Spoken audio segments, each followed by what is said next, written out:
Bonjour, merci de votre présence, 14 heures pile. Donc, nous allons commencer cette table, cet atelier suite aux rencontres professionnelles qui ont eu lieu à Strasbourg le 14 octobre dernier, organisé par Reditech. Alors, je vais vous... Ah, plus fort, il paraît. Donc, voilà. Oui, ça c'est mieux. Donc organisé par Reditech dont je vais vous parler. Alors déjà, je vais me présenter. Je suis Jean-Jacques Monnier, directeur technique du Théâtre National de Strasbourg et vice-président de Reditech, également membre du comité de pilotage qui a organisé ces rencontres. À ma gauche, Chloé Langeard, qui a été notre modératrice pendant toute cette journée, qui est donc sociologue et maître de conférences à l'Université d'Angers. À ma droite, Joseph André, directeur technique de Metz en Scène et membre du comité de pilotage. Et là-bas à gauche, Marc Jacquemont, directeur technique de l'Agence culturelle Grand Est, membre du comité de pilotage. Et nous avons dans la salle un autre membre du comité de pilotage qui est Didier Billon, que j'ai aperçu, voilà, qui est là-bas et qui pourra s'exprimer autant qu'il veut. Nous avons aussi la chance d'avoir des participants. Il y a Philippe Berthomé qui est là-bas, qui a participé à la 3e table ronde. Cyril Puig, administrateur d'Émile Fourvière, qui a participé à la première et dont on aussi laissera s'exprimer. Et normalement, Alicia Carcenti devrait nous rejoindre. Donc on a 50 minutes, hein, c'est ce qu'on vient de nous dire. On va essayer de faire un petit peu un bilan de cette journée, d'attendre aussi vos retours. Et d'ailleurs, moi j'ai tout de suite une première question. Qui a assisté à cette rencontre? Qui était présent? C'est juste pour nous voir un peu... C'est bien, d'accord, merci. Alors, Reditech, donc c'est une association qui est née en 2006, une association professionnelle qui regroupe des responsables techniques du spectacle vivant. Nous sommes à peu près un peu moins de 200 actuellement. Et dès la création de cette association, très vite, il nous est apparu qu'il fallait un moment fort dans l'association. Et donc ont été mises en place ces rencontres professionnelles depuis 2007, donc dès l'année suivante. Au départ, on était sur un rythme annuel et vu le temps de travail et de préparation, on est passé à un rythme biannuel. Donc les prochaines auront lieu dans 2 ans. Alors on s'est retrouvés autour de la table assez rapidement avec les 7 membres du comité de pilotage, donc les 4 qui sont là. Et je n'oublie pas Bernard Scheffly de Pôle Sud, Jean-François Herquet de la Comédie de Colmar et Thibault Leblanc, régisseur général du Centre Pompidou à Metz, qui ont travaillé avec nous. Et donc nous avons commencé à travailler sur ce sujet. Alors ça, je vais laisser parler en Joseph. Juste pour vous dire qu'on est assez content d'abord de la fréquentation. Nous avons tenu 180 personnes. Dont grosso modo la moitié était du domaine technique, mais l'autre moitié était du domaine universitaire, administratif, artistique, production, donc des gens très ouverts, très larges, sur des problématiques qui en fait concernaient tout le monde, puisque cette journée s'appelait Nos métiers demain, point de suspension, et après-demain, point d'interrogation, avec 3 tables rondes. Donc la première, la précarité sera-t-elle inévitable? La deuxième, la hiérarchie a-t-elle un avenir? Et la troisième, sommes-nous déjà en retard pour le futur? C'est d'ailleurs assez drôle parce que plusieurs personnes m'ont dit après, c'est quand même bizarre que ce soit les directeurs techniques qui s'emparent de ce sujet, de ces sujets. Et j'ai répondu, mais en quoi ça ne nous concernerait pas non plus? Alors, la journée se passait, on commençait la veille par une visite des ateliers de construction du TNS. Et donc la journée se passait sur ces 3 tables rondes qui étaient introduites par 2 témoignages à chaque fois. Un directeur technique expérimenté qui parlait de comment c'était il y a 20 ans, comment il l'imaginait. Et des jeunes ou élèves ou nouveaux dans le métier qui parlaient de comment ils imaginaient dans 20 ans le métier. Donc chaque table ronde commençait par ce fil rouge qui, je crois, a été très pertinent. Les expériences sont très différentes et très intéressantes. Alors, ces 3 tables rondes, pourquoi on a choisi ce sujet? Merci. Donc, je vais essayer d'être un peu bref et synthétique. Effectivement, le pourquoi déjà de cela, c'était porter un regard sur notre profession. C'est important. On a cette habitude-là, effectivement, nous, responsables techniques chez Reditech, mais porter ce regard un peu affûté parce que nos métiers sont en mutation. C'est vraiment quelque chose qui est concret. Et on a besoin de gérer, d'avoir la maîtrise de notre usage au quotidien. On a besoin de s'adapter. On ne peut pas s'adapter seul. On ne s'adapte pas seul parce que le socle de l'organisation, et vous le savez, c'est bien que la technique travaille avec l'administratif et avec l'artistique. Donc il y avait cette idée, en tout cas, dans ces thèmes, d'essayer évidemment évidemment d'inviter, et ça a été le cas, d'inviter des gens, d'élargir le cercle. On ne peut pas juste rester entre responsables techniques, évidemment. Il y avait l'idée de choisir des thèmes qui soient complémentaires, puisqu'effectivement, entre la précarité, la fragilité des métiers, entre l'évolution, etc. Donc il y a une suite logique en tout cas, et la question de la hiérarchie venait aussi amener toute la partie de la responsabilité et du management. Les titres étaient provocateurs un peu, mais là on a travaillé un peu l'accroche évidemment, et c'était cette idée d'ouvrir vraiment le champ des possibles. Alors clairement on s'attaque à un Everest parce que les 3 thèmes, on sait qu'ils sont costauds, on sait qu'en gros il faut une journée par thème ne suffirait pas, donc c'était un peu le challenge d'essayer de cerner un peu l'essentiel des choses, quoi. Et puis effectivement sur la partie des fils rouges dont on vient de parler, il y avait bien cette idée de relier aussi le fait qu'en 20 ans, il y a beaucoup de choses qui ont changé, et comment on peut imaginer nos métiers aujourd'hui si on se projette dans les 20 années qui viennent. La chose est très très ardue, mais surtout il y a 20 ans en arrière, est-ce qu'on s'attendait à un tel bouleversement? Et ça, c'était effectivement ce qui a motivé ce fil rouge. Alors, la première table ronde, effectivement, sur la précarité est-elle incontournable? On a tourné autour de beaucoup de problématiques. Il y avait évidemment la question de l'impact économique, la précarité des métiers, des statuts, des productions. On voit bien qu'il y a une fragilité, on voit bien cette dépendance qui est aussi liée évidemment aux ressources, qui est liée à la puissance publique. On avait caressé l'idée d'avoir des politiques, ça a été un petit peu plus dur à joindre.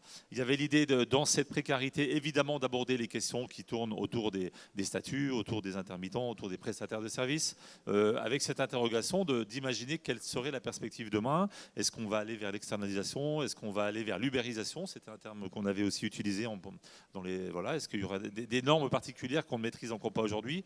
Et puis, dans ces interrogations-là, il y avait aussi comment nous, dans cette précarité, comment on préserve le travail, notre travail, comment on maîtrise et comment on continue de travailler dans les règles de l'art. C'est la question de est-ce qu'on peut, à budget constant, voire à budget qui sont descendants, est-ce qu'on peut toujours réussir à bien travailler, avec tout ce qu'on peut imaginer dans la connotation de bien travailler, quoi. Voilà, donc vaste sujet, la précarité est-elle incontournable? Et on abordera un petit peu tout à l'heure la manière dont ça s'est déroulé, pas tout à fait comme on l'imaginait d'ailleurs, au niveau des sujets. Le deuxième sujet, donc la hiérarchie a-t-elle un avenir? Là, on montait encore un niveau dessus, on va dire, parce qu'on s'attaque effectivement clairement à la question de l'organisation du travail. Et dans l'organisation, très vite, c'était cette idée de est-ce qu'il existe d'autres types de management que ce management pyramidal? Est-ce qu'on tend, et la réponse est oui, mais l'idée c'était d'aller un peu chercher ce qui existe ailleurs, raisonner sur le management participatif. Derrière ça, c'est surtout comment on partage les responsabilités, comment on arrive à se partager les choses, comment on gère des ressources humaines là-dedans, parce que c'est évidemment notre sel quotidien aussi, et la question des ressources humaines a été très prégnante dans cette table ronde. Et donc la question de l'humain surtout, la question de comment, dans cette belle aventure du spectacle, quelle est la place de l'humain? Qu'est-ce qu'on préserve aussi dans cette question? Comment on continue à raisonner sur la motivation des salariés, sur la souffrance au travail, et derrière toutes les questions de prise de décision, de gouvernance. Donc vous voyez, un sujet vraiment assez colossal. La troisième table ronde, c'était l'après-midi, après la digestion. À Strasbourg, on imagine que la digestion prend peut-être plus de temps qu'ailleurs aussi. Là, on était sur un regard plus technique, on va dire. C'était sur la transformation des métiers. On est au cœur de ça. Quand on se balade sur le salon, c'est flagrant, évidemment. C'est toutes les nouvelles technologies, c'est cette évolution, c'est tous ces nouveaux outils qui arrivent, qu'on met en place. Donc ça, c'est vraiment sur l'aspect purement technique. Et ces outils, c'est la réflexion de à quoi ça sert aussi, puisque, encore une fois, on est dans cette réflexion également, évidemment, avec les artistes. Et puis il y avait aussi cette question de comment ces outils viennent aussi nous percuter dans notre quotidien. L'outil simple du numérique, l'outil de votre boîte mail, qui vient chaque jour vous percuter parce que c'est aussi ce qui conditionne complètement notre chronologie du travail, ce qui n'était pas le cas il y a 10 ans ou il y a 20 ans, quoi. Donc on est bien aussi dans cette idée de comment on arrive à cette approche du travail, cette nouvelle philosophie de travailler. Et la question c'est est-ce qu'on est prêt? Est-ce qu'on est prêt en termes de formation? Est-ce qu'on est prêt à passer le cap? Et on en discutera tout à l'heure, mais c'est cette idée aussi qu'il y a peut-être un cap différent c'est générationnel aussi, entre des gens qui débutent et puis des gens qui ont passé la cinquantaine, on va dire, et qui sont peut-être pas dans la même attente ou la même prise de risque aussi. Voilà, donc c'était cette troisième table ronde qui nous a amené aussi dans un certain nombre de discussions, on y reviendra tout à l'heure. Il est temps déjà que je passe la parole à Marc. Donc voilà, Marc, simplement, donc les participants aux tables rondes n'étaient pas que des directeurs techniques, puisque nous avions réuni des artistes, des administratifs et des universitaires, beaucoup. Et Marc va nous expliquer ce choix de l'universitaire. Un micro là. Oui, bonjour. Donc effectivement, c'était important de s'ouvrir aux autres. Ça veut dire que Joseph, dans sa présentation, a parlé d'humain, a parlé de participatif. Alors, nous sommes dans l'ère du temps, mais c'est plus que l'ère du temps. C'est que si on s'intéresse à nos métiers, on ne peut pas être dans une approche, dans une étude de nos métiers basée sur l'entre-soi, sur nous, qui sommes-nous. On ne peut pas avoir un regard sur soi-même en tant qu'humain, ni en tant que groupe métier. D'où l'importance de s'ouvrir. Et pour s'ouvrir, ce qui nous paraissait à nous, groupes de pilotage, c'était de se diriger vers des universitaires, mais surtout des sociologues. Les sociologues nous paraissaient comme étant les plus à même d'avoir une étude sur un groupe humain, un groupe de techniciens, un groupe du spectacle vivant, et plus particulièrement vers ces métiers de direction technique. D'où cette orientation qui a été prise. Avoir un regard, ça veut dire surtout avoir un autre regard et pouvoir se confronter au regard de quelqu'un d'autre. Ce qui permet, il me semble, vraiment d'avancer. Et dès lors qu'on a ouvert ces rencontres aux administratifs, aux universitaires, on quitte la notion de silo. On a une tendance, chacun naturel dans sa profession, à s'enfermer dans notre propre pensée. On le voit depuis 50 ans, c'est pareil maintenant qu'il y a 20 ans, qu'il y a 50 ans. Dans nos maisons de la culture, si je généralise un petit peu le propos, l'administratif connaît peu la technique et la technique connaît peu l'administratif en se disant chacun, oui, mais ils sont comme ça ou ils sont comme ça. Et il fallait vraiment qu'on s'efforce dans cette dynamique-là de s'ouvrir, d'avoir un autre regard et de comprendre les choses différemment. Autre chose qui nous tenait à cœur et dans cette approche, c'est notamment, on a parlé beaucoup d'intermittence.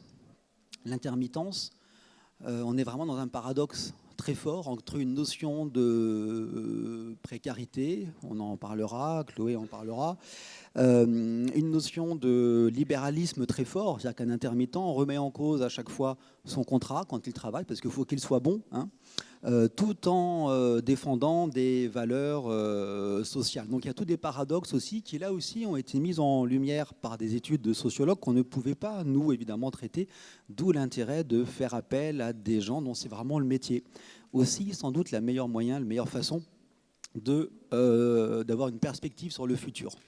Il nous semblait que c'était sans doute la façon la plus saine d'avoir une lecture objective vers quoi on peut se diriger, nous, secteur du spectacle vivant. Et donc, comme ça, est arrivée Chloé Langeard.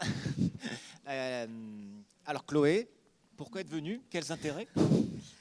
Alors oui, effectivement. Alors moi, j'ai plusieurs éléments qui ont participé à cette motivation, justement pour pouvoir animer ces 7e rencontres. Je dirais que le premier élément, c'est qu'en tant que chercheur, j'ai choisi, avec donc 2 collègues, de travailler sur les directeurs techniques, directrices techniques, les administrateurs, administratrices et directeurs, directrices artistiques. Donc on a monté un programme de recherche et il s'avère que ce sont des métiers qui sont jusqu'ici pas du tout analysés, donc invisibles du côté de la recherche. Autant on a beaucoup étudié les métiers artistiques, les danseurs, les musiciens, les metteurs en scène. Il existe de multiples études, autant sur la direction technique en particulier, enfin les techniciens même, il n'existe rien. Mais vraiment, hein. Et même aux États-Unis, on a été chercher dans la littérature américaine, voilà, il n'existe rien. Donc ce programme de recherche, en fait, il s'appelle CadreArt. Donc nous, on s'intéresse à la manière dont ont émergé ces fonctions de direction technique, la fonction d'administrateur, administratrice, et puis la fonction donc, de directeur, directrice artistique. Et ce qui nous intéresse, c'est d'avoir à la fois une perspective historique pour voir comment ces métiers ont émergé. Une perspective aussi proprement sociologique où là on s'intéresse à la formation parce qu'on sait que c'est un secteur qui se professionnalise. Si effectivement on interviewe des directeurs techniques des années 80 et aujourd'hui, on voit qu'on n'arrive pas du tout de la même manière dans le secteur, pas avec les mêmes compétences, qu'on ne gravit pas forcément les mêmes échelons. Voilà. Et puis on s'intéresse aussi à la collaboration entre ces personnels de l'encadrement, donc dans le secteur en particulier des théâtres, à savoir comment collabore finalement un administrateur, administratrice, avec un directeur, directrice technique et un directeur, une directrice artistique. Donc à partir de ce programme de recherche, je me suis dit effectivement, alors, on a monté un séminaire annuel avec des chercheurs et puis on a fait une journée de clôture, une journée d'études, où là on a invité des professionnels, dont Jean-Jacques, et effectivement donc, qui m'a proposé d'animer ces rencontres. Deuxième point aussi d'intérêt pour moi, c'était du coup d'avoir un accès au terrain assez rapide. C'est-à-dire que je connais bien le secteur du spectacle. J'ai fait ma thèse sur le conflit des intermittents du spectacle en 2003. J'ai travaillé ensuite sur la question de l'évaluation dans le secteur culturel. Qu'est-ce qu'un bon théâtre? Voilà. Puis sur l'art à l'hôpital. Et finalement, comme je ne connaissais que très peu les métiers techniques, administratifs, et puis en tout cas le métier de directeur artistique, pour moi c'était une porte d'entrée dans ce métier. Et donc très vite, j'ai pu saisir les problématiques propres à ces métiers. Et notamment les journées, enfin ces rencontres en tout cas ont été l'occasion pour moi de cibler voilà, quelques problématiques très importantes en tout cas pour ces métiers.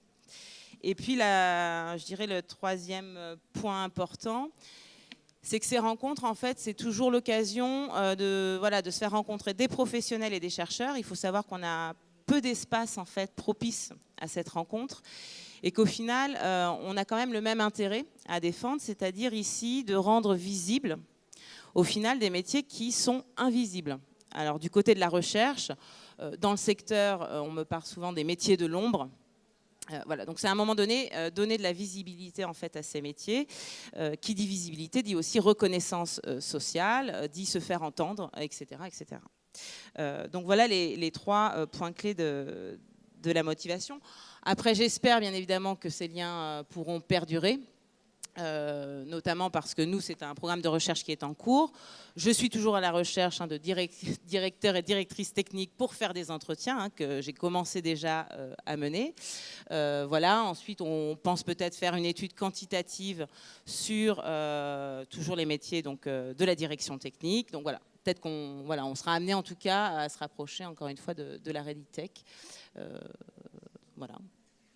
Alors nous avions posé 3 questions dont nous savions que nous n'allions pas forcément avoir 3 réponses tout de suite. Moi, j'aimerais bien, si Philippe Berthomé ou Cyril Puig veulent intervenir sur cette journée, est-ce qu'on vous a apporté des réponses? Quelles réponses on vous a amenées?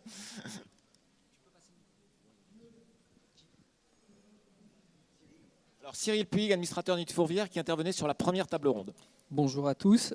Oui, bien entendu, je suis sorti de cette journée, je sais tout des métiers de demain. Non, bien entendu, on n'avait pas de réponse, mais on le savait en y allant. On n'y allait pas pour ça, d'ailleurs.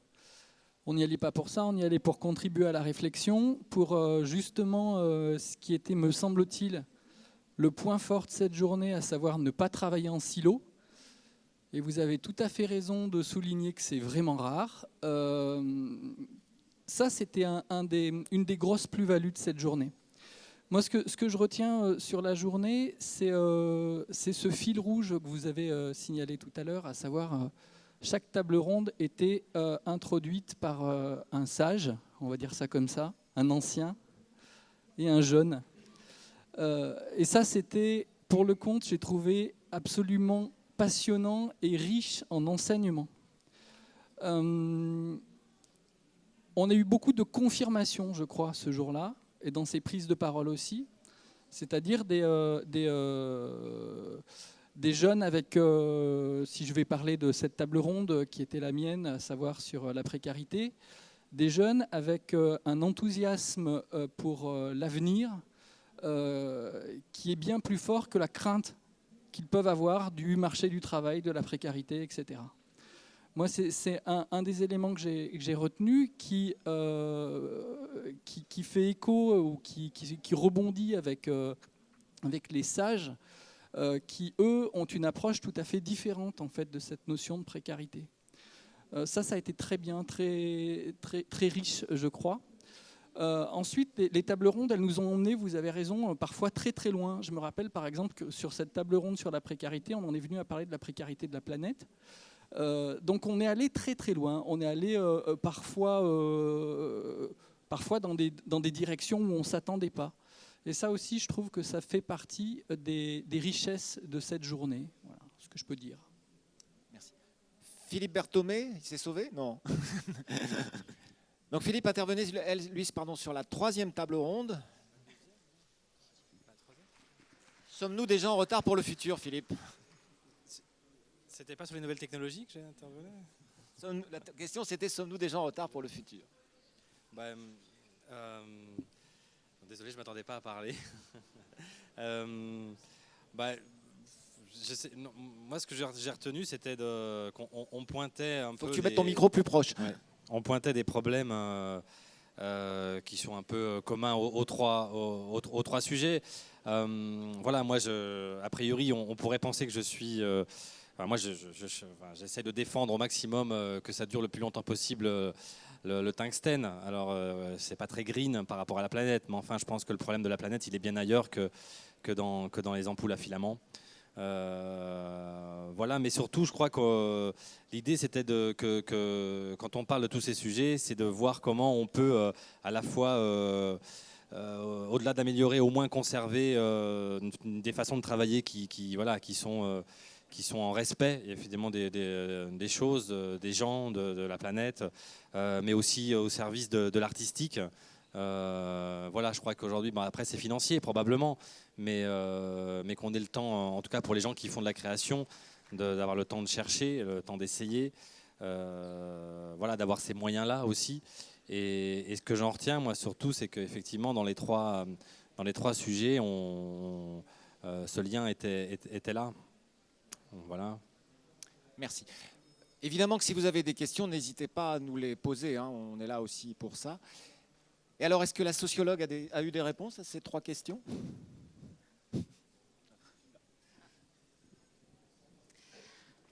Alors, non, il n'y avait pas de réponse, parce qu'en fait, il y avait une très belle phrase que m'a sorti un des intervenants et qui me disait « Mais c'est super dur, en fait, votre question. Qu'est-ce qu'on va devenir? Qu'est-ce qu'on sera plus tard ?»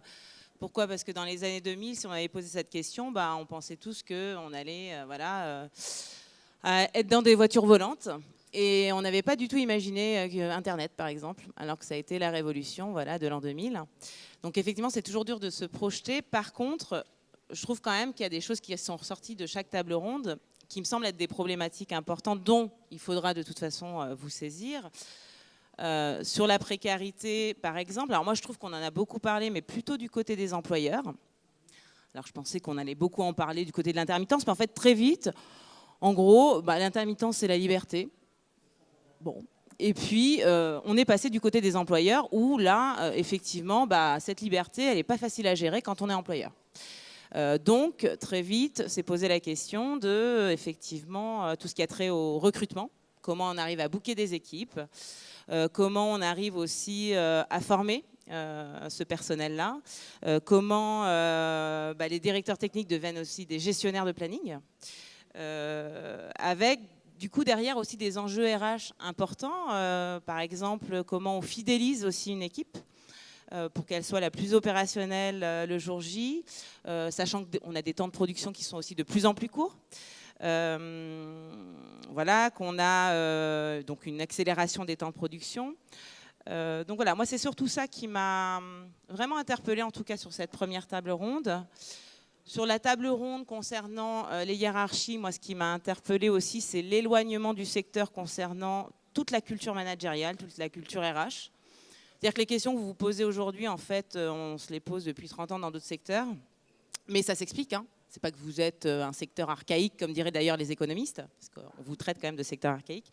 Non, ça s'explique tout simplement parce que on est dans un secteur où il y a des très petites où il n'y a que des très petites entreprises. 93% des organisations comptent moins de 10 salariés.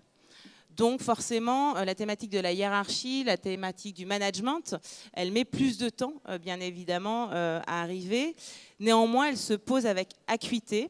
Et à la fois pour les directeurs techniques, qui sont de véritables managers, en tout cas qui, même par la force des choses, même s'ils n'ont pas envie en fait, les directeurs aussi artistiques et les directeurs d'équipements culturels, qui sont finalement peu sensibilisés en fait à ces questions RH, à savoir comment on gère une équipe, comment on fait en sorte que l'équipe nous suive dans un projet qui reste commun.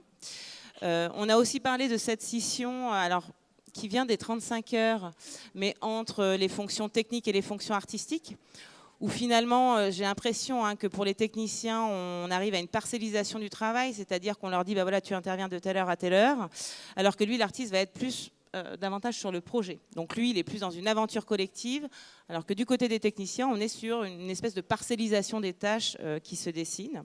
Donc là aussi, ça pose des questions en termes de management. Et puis sur la dernière table ronde, les nouvelles technologies, moi, ce que j'en ai retenu, c'est bien évidemment toutes les révolutions techniques, technologiques, bon, l'apparition de certains métiers, tout ce qui a trait notamment à la vidéo. Et on a très vite basculé aussi sur l'importance de la formation. Encore une fois, c'est un secteur et des métiers dans lesquels on s'est professionnalisé, mais via l'apprentissage sur le tas. Sauf qu'aujourd'hui, avec le niveau d'expertise, enfin, on demande un niveau d'expertise avec une technicité effectivement qui augmente et qu'on ne peut plus trop bidouiller. En tout cas, c'est plus compliqué.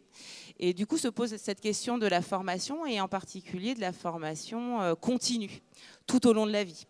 Et il s'avère que la réforme sur la formation qui est arrivée là en 2018 permet ça. Donc c'est finalement comment aujourd'hui les techniciens, enfin le milieu de la technique va aussi se saisir de cette opportunité de se former donc tout au long de la vie.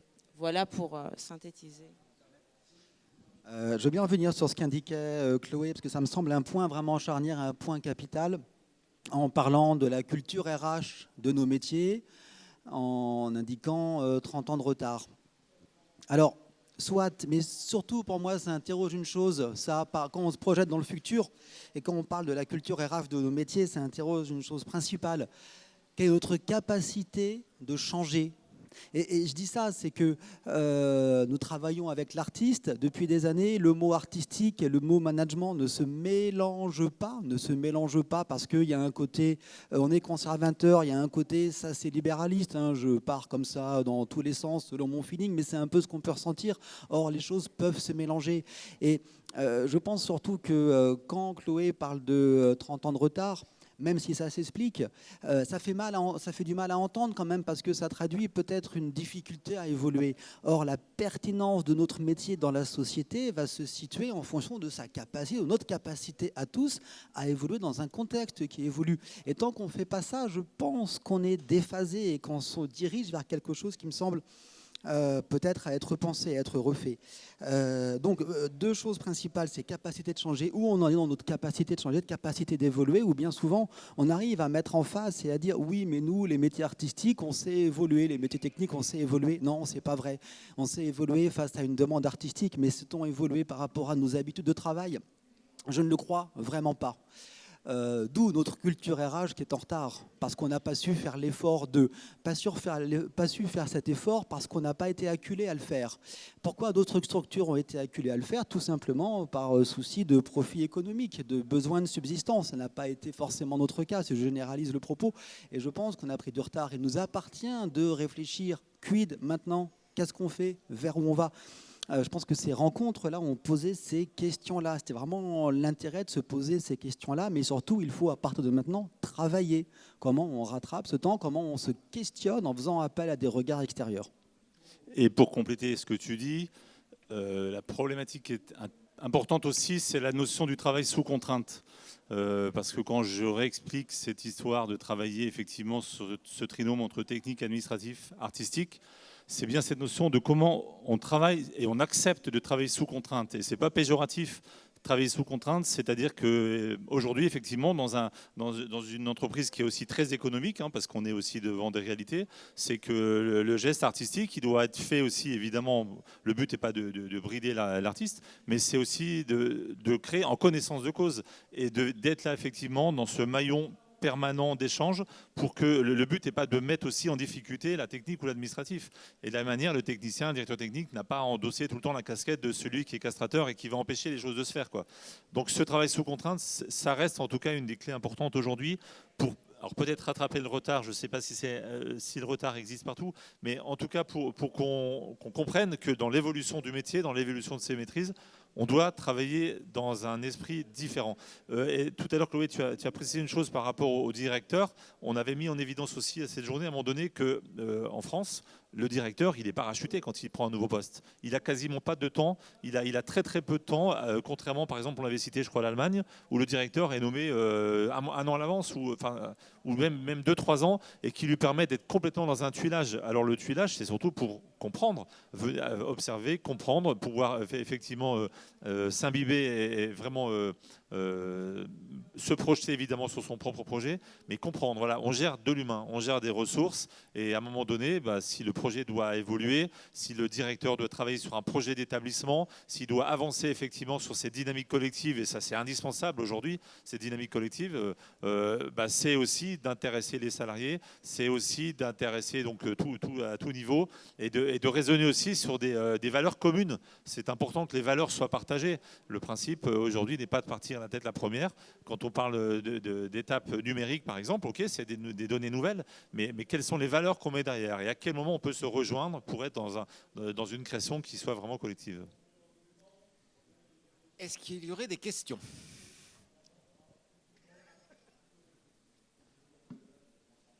Ce n'est pas une question, une remarque. Il y a déjà 40 ans que je me présente. Pardon, Régis Vasseur, je fais partie de Reditech. Il y a 40 ans, quand j'ai commencé mon métier, nous étions en entre-soi, on s'est formé sur le tas. Et à imaginer dans plus de 20 ans, on n'imaginait pas vraiment encore que des gens qui pouvaient avoir une formation d'ingénieur, par exemple, allaient un jour postuler vers la direction technique. Pourquoi ? Parce que nous objections, l'amour du métier, le fait de venir par les planches est essentiel, consubstantiel au fait de pouvoir exercer des fonctions de management technique. Et puis le temps passe, des collègues à nous ont suivi ces formations que nous n'imaginions pas il y a 40 ans, et en fait sont très bien assimilés par le métier, ou du moins ils le prennent complètement en compte. On parle de formation, ces formations se sont mises en place pour la direction technique. Et puis, depuis la semaine dernière, on peut sur un smartphone avoir le coût, l'argent dont je pourrais disposer pour ma propre formation. Alors avec les 2587 €, je ne sais quoi, je peux savoir combien va coûter ce à quoi je pourrais prétendre. Mais dans le même temps, comme cet argent ne permet pas de faire des formations, 2 centres de formation en France, l'ISTS ou le CFPTS, la filière, ne peuvent pas monter de formation de direction technique. Donc, on va se recréer, et bien dans 20 ans, je pense que quelqu'un qui va commencer aujourd'hui, ce sera à nouveau formé sur le tas.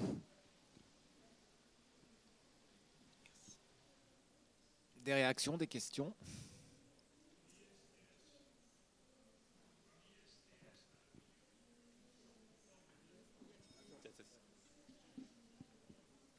À ma connaissance, il y a l'ISTS à Avignon, je ne sais pas aujourd'hui, mais qui pendant très longtemps, ils ont fini, ils ont arrêté. Parce qu'ils recyclaient régisseurs et autres en tant que directeur technique.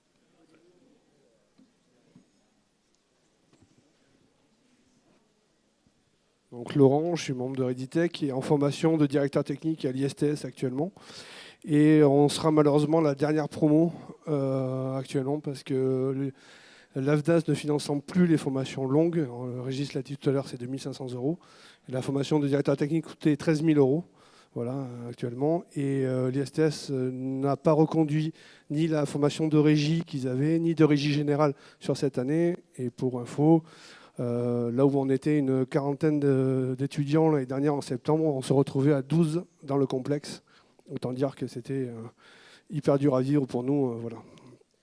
Il n'y aura plus sous cette forme-là, en tout cas, ils réfléchissent au e-learning ou des choses complètement dématérialisées et qui n'ont pas lieu d'être sur le. Enfin, pour faire du management en dématérialisé, c'est plus difficile pour moi, je pense. Alors pour en revenir aux rencontres, on avait beaucoup d'organismes de formation dans la salle et pour ceux qui étaient là, moi j'ai posé la question à un moment en disant mais exprimez-vous, qu'est-ce que vous pensez de la formation ? Et il y a eu un grand silence. Un très grand silence sur la formation du métier de directeur technique. J'ai vu. C'est vrai que moi, je fais partie de cette génération formée sur le tas, comme je pense tous ceux qui sont de ma génération. C'est pas une mauvaise formation non plus. Oui, bonjour. Je voulais juste, parce que moi j'ai fait une formation à l'ENSAT en tant que scénographe, et à l'époque où j'y étais, c'était il y a 10 ans, il y avait une formation de directeur technique. Mais je ne sais pas si...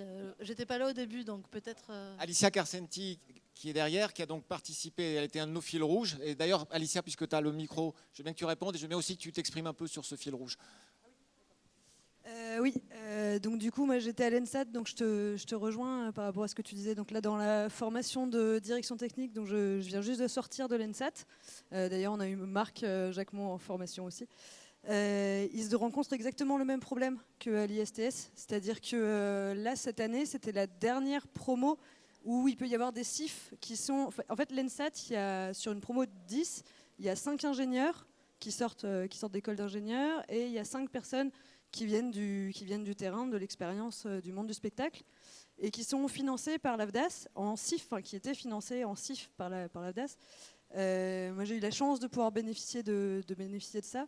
C'est une formation qui est très complète, qui apporte plein de choses auxquelles on ne pense pas forcément tout seul, et même quand on vient du terrain. Et j'exprimais donc lors des tables rondes ma crainte par rapport à la formation tout au long de la vie, en formation comme ça, parce que module par module, du coup, se dire, là, je vais faire un module en management, là, je vais faire un module en maîtrise d'œuvre, là, je vais faire un module en, j'en sais rien, en résistance des matériaux. Et du coup, module par module, ça veut dire qu'il faut, pour comprendre les choses, les intégrer, les valider, parce qu'on demande aussi beaucoup plus de diplômes aujourd'hui pour être embauché. Je veux dire, un théâtre va vouloir embaucher un directeur technique qui a un diplôme. Mais pour avoir un diplôme et quelque chose de validé, il va falloir 15 ans, là où aujourd'hui, il y a des choses qui existent pour faire ça en 6 mois. Donc voilà, je m'interrogeais un petit peu là-dessus. Donc la formation à l'ENSAT, en tout cas, continue, mais va être payante. Et donc il faudra l'autofinancer, comme les ingénieurs qui étaient avec nous, qui autofinançaient leur formation hyper chère, quoi. Voilà. Et puis par rapport au fil rouge, c'était, aux tables rondes, là, c'était vraiment très très riche. Et je pense qu'aujourd'hui, on a la chance d'avoir justement au Readytech des tables rondes comme ça, nous, notre génération, que la génération d'avant n'avait pas forcément. Et du coup, on peut échanger aussi beaucoup plus facilement, même avec Internet, les forums, etc. Échanger beaucoup plus facilement avec les anciens. Et c'est très précieux. Donc voilà, je voulais vraiment remercier tout ce travail-là. Readytech a un stand où il y a des bulletins d'adhésion. Il paraît qu'il faut que je me présente. Jean-Guy Leca. Non, j'ai enseigné beaucoup d'années à l'ISTS. Ce qui était intéressant pour les directeurs techniques à l'ISTS, c'est qu'il y avait une grande formation sur la sécurité, qui est toujours en train d'évoluer. Et pour moi, scénographe, ex-directeur technique, ce qui était important dans la sécurité, c'est de voir où sont les limites pour le scénographe, jusqu'où on peut aller. Et là, le directeur technique est un vrai partenaire. Alors, pour répondre à... oui, je vais te laisser la parole, Bruno. Juste, vous avez remarqué que dans les 3 questions, nous n'avons absolument pas évoqué la sécurité.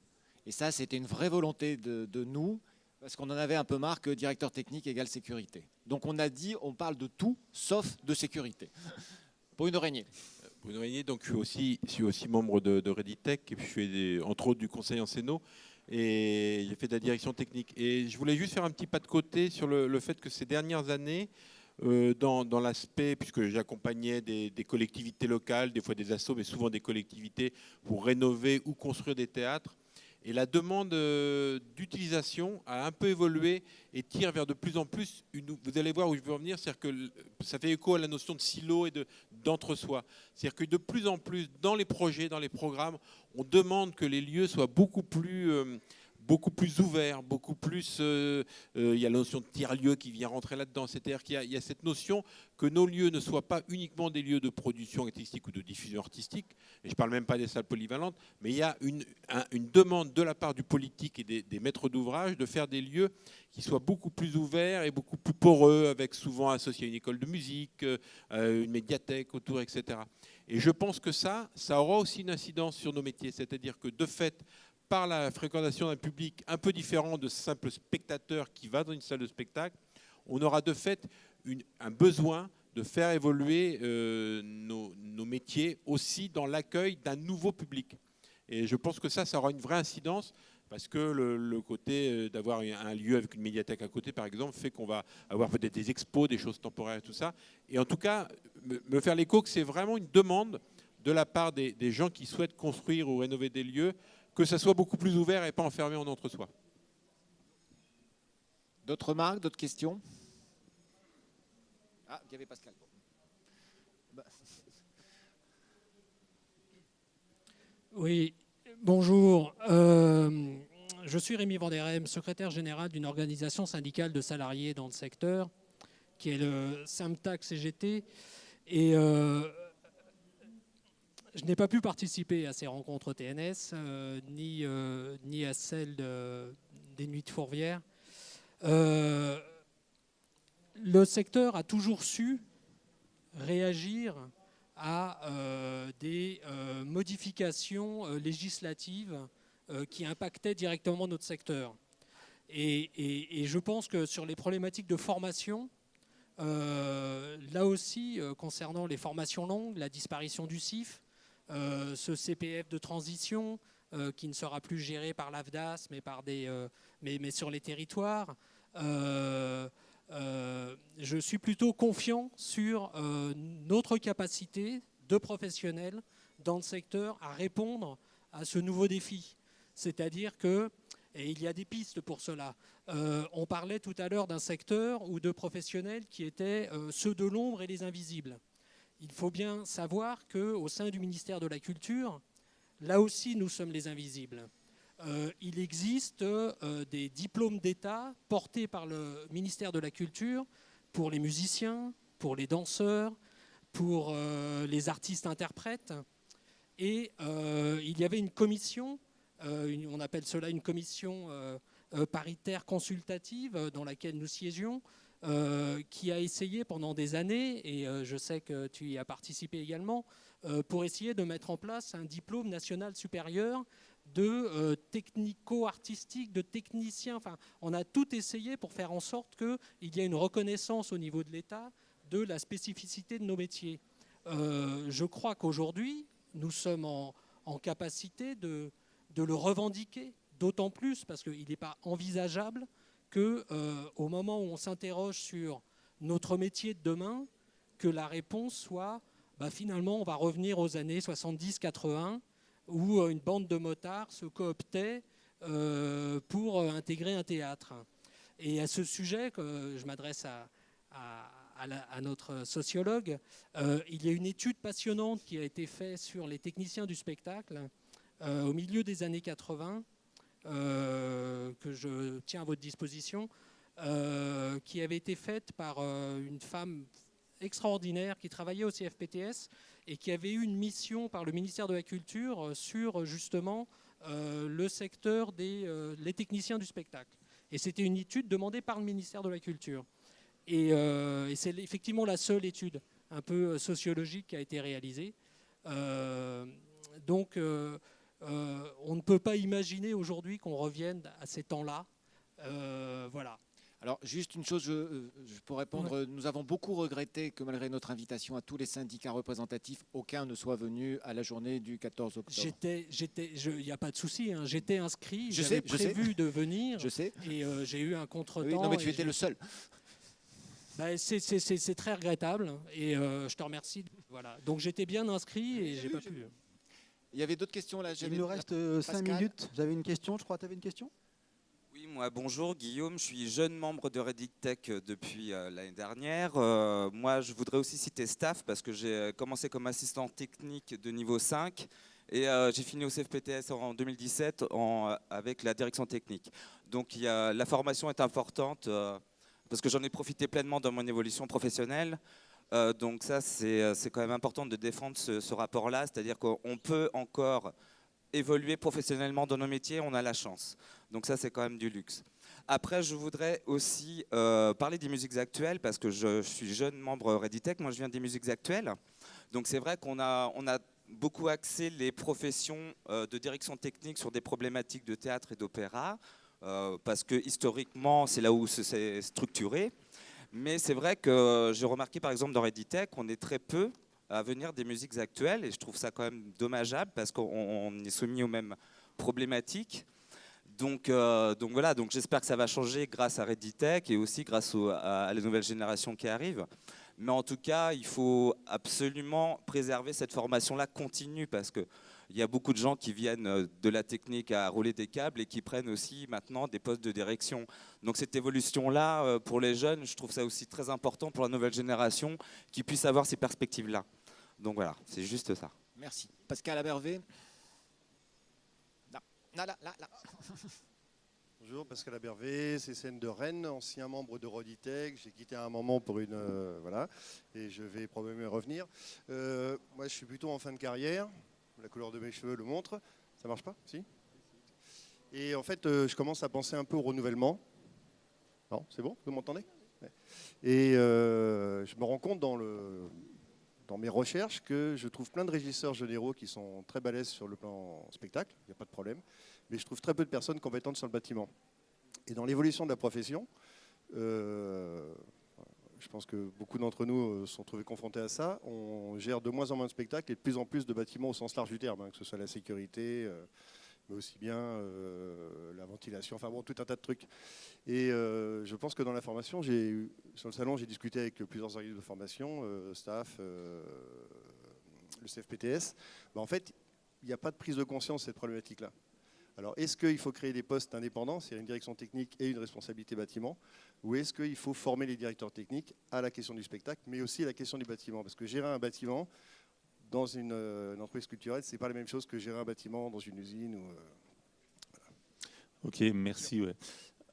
Juste pour revenir un tout petit peu sur la question managériale, enfin, et notamment la table ronde sur la hiérarchie, il y a un fait qui est amusant, Jean-Jacques ne vous l'a pas dit, c'est qu'évidemment, on a cherché des intervenants pour cette table ronde et on s'est adressé tout naturellement à des responsables RH. Et au final, on a fait combien de demandes? On a fait 7 demandes et il y a eu, les 7 ont décliné. Donc voilà, on peut à chacun d'analyser les choses. Cette question de la culture managériale, peut-être tu peux nous en parler un tout petit peu, mais on a vu dans les exemples qui ont été donnés les jours J qu'il n'y a pas de modèle idéal. Il n'y a pas de modèle idéal et tu nous as dit aussi que ta vision à toi, c'est qu'il faudrait du temps. Il y a besoin de temps aussi pour ça, si on doit faire évoluer les choses. Peut-être la question.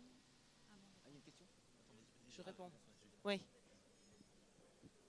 Oui, sur la culture managériale, en fait, on a vu que c'était propre un peu à chaque configuration, type de lieu, parce qu'en fait, un directeur technique, en fait, forcément, selon les lieux, selon le secteur, c'est le même métier, mais qui s'exerce forcément différemment. Et sur la hiérarchie, alors, c'est notamment Romain Rodon qui nous a parlé du modèle plutôt collégial, horizontal. Ce qu'il disait, effectivement, c'est un peu le rêve de tous aujourd'hui, hein, c'est de collaborer de manière collégiale, etc. Sauf que ça demande beaucoup de temps. Et est-ce qu'aujourd'hui, effectivement, dans les organisations du spectacle, est-ce qu'on a ce temps-là pour justement raisonner de manière collégiale, etc. Parce qu'en fait, la hiérarchie, ce qu'elle permet, c'est très concrètement de donner des ordres et d'exécuter. Donc, c'est d'aller vite. C'est, on va dire, le plus de la hiérarchie. Enfin, voilà ce qui peut être dit. Alors, juste, pardon, parce que quelqu'un tient mon rôle que je tenais pendant les rencontres qui vient de me dire plus que 4 minutes. Juste quand même pour ne pas oublier que ces rencontres sont téléchargeables et broadcastables, j'adore ce mot en français, sur le site de reditech.org ou sur le site d'Arsena, que nous sommes en train de travailler à des éditions de ces rencontres qui devraient sortir le 22 janvier au BIS, mais ça ne sera pas juste les rencontres. On travaille avec une journaliste qui s'appelle Cécile Becker, avec laquelle on travaille, et qui fait tout un tas d'interviews, d'interventions, donc ça sera beaucoup plus riche que juste le bout à bout de ce qui a été dit cette journée-là.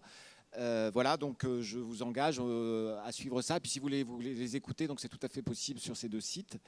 Vous dire aussi qu'on travaille déjà sur les 8e rencontres, je ne sais pas encore quel sujet ni où, mais hier au conseil d'administration, ça sentait plus la bouillabaisse que la choucroute en tout cas. Et puis remercier les JTSE avant que j'oublie de nous avoir laissé la place. Et juste aussi dire un mot que si ces rencontres se sont, je crois, bien passées, nous on était assez contents, remercier tous les mécènes qui ont participé à ça. Et les 2 partenaires qui ont été le Théâtre National de Strasbourg, même si je le défends, et l'Agence culturelle Grand Est sur laquelle travaille Marc, qui ont été, grâce à eux, ça a pu se faire aussi. Voilà, je voulais juste le dire avant d'oublier. Et petite précision sur l'association Reditech, il n'y a pas que des cheveux blancs, c'est bien une association qui est ouverte à tous, responsables techniques, Tu l'as dit tout à l'heure, tu as mentionné par exemple la musique actuelle, à juste titre. Je veux dire, il y a besoin aussi, dans cette association, on ne représente pas que des grosses maisons, voilà, on représente et on espère pouvoir représenter toute la profession, intermittents ou des permanents, des gens qui sont en responsabilité technique. C'est essentiel parce qu'aujourd'hui, la manière d'avancer, c'est très simplement de manière collective, en pouvant agréger effectivement toutes ces compétences et ces expériences, même si ce sont des petites expériences ou des expériences en tout cas naissantes. J'ai encore 5 minutes, 2 minutes ou pas? Question, alors peut-être on va... Rebonjour, donc je suis Suzanne Sebaud, je suis scénographe d'équipement chez Architecture et Technique et je voulais compléter ce que disait mon voisin qui est dans la fleur de l'âge. Parce que en fait, nous on est confrontés, comme on conçoit les équipements scénographiques en dur, justement, on est un de nos interlocuteurs directs, c'est le directeur technique et on a un problème majeur, c'est que souvent les directeurs techniques changent au fil des projets pendant où ils sont pas là, où ils sont là mais ils changent. Et comme ils ont des conceptions très différentes de leur métier, nous, notre projet, il est sérieusement souvent remis en cause et on a la sensation de manquer d'interlocuteurs très souvent. Voilà, je voulais juste compléter. Une ultime question, remarque?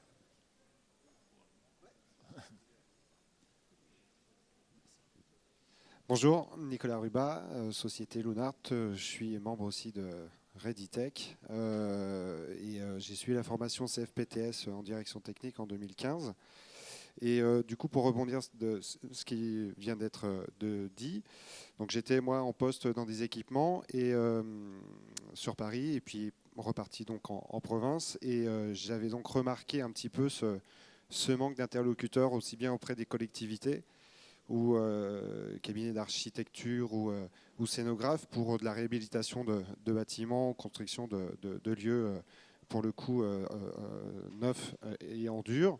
Et donc l'idée était devenue de proposer justement les services de direction technique avec une notion de maîtrise d'usage justement très prenante pour justement accompagner des projets sur du long terme, même juste une réflexion.